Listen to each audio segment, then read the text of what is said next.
Assalamualaikum warahmatullahi wabarakatuh. Saya Bayu Dharma Rahmadani ingin mempresentasikan hasil webinar yang telah saya ikuti dengan judul Literasi Media, Bijak Bersosial Media di Era Pandemi.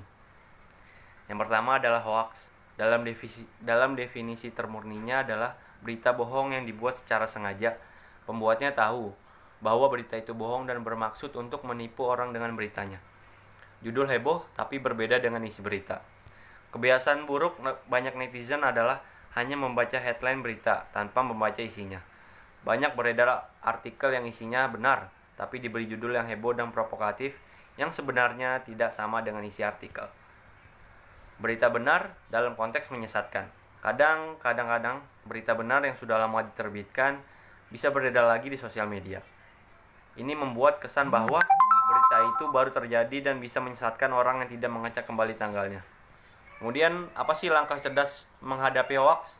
Yang pertama adalah rutin membaca berita di media sosial.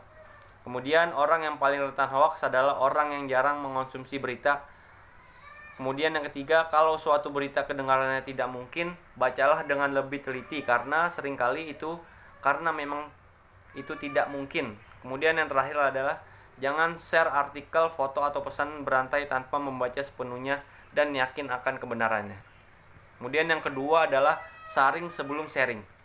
Jangan mudah percaya dengan apa yang kamu baca dari internet. Artinya apa? Setiap informasi yang diterima tidak ditelan secara mentah-mentah, akan tetapi diteliti terlebih dahulu apakah itu dari sumber yang valid atau tidak.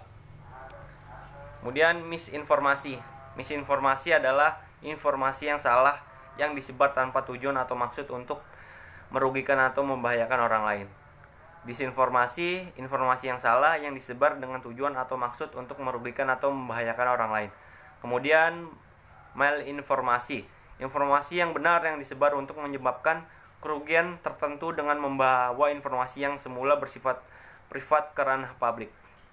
Akibat sengaja menyebarkan berita palsu bisa memicu perpecahan, baik itu antar individu maupun antar kelompok.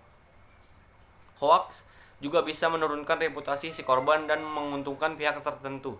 Yang paling mengerikan adalah hoax mampu membuat fakta tidak lagi dipercaya. Sejarah bisa bias dan menjadi keliru akibat berita-berita hoax yang disampaikan secara terus-menerus. Hoax menjadi isu serius di Indonesia mengingat pengguna internet di Indonesia 2019 melebihi separuh penduduk Indonesia sendiri. Istilah hoax tidak dikenal dalam peraturan perundang-undangan Indonesia. Tetapi ada beberapa peraturan yang mengatur mengenai berita hoax atau berita bohong ini. Yaitu pasal 28 ayat 1 Undang-Undang Nomor 11 Tahun 2008 tentang Informasi dan Transaksi Elektronik UU ITE melarang setiap orang dengan sengaja dan tanpa hak menyebarkan berita bohong dan menyesatkan yang mengakibatkan kerugian konsumen dalam transaksi elektronik.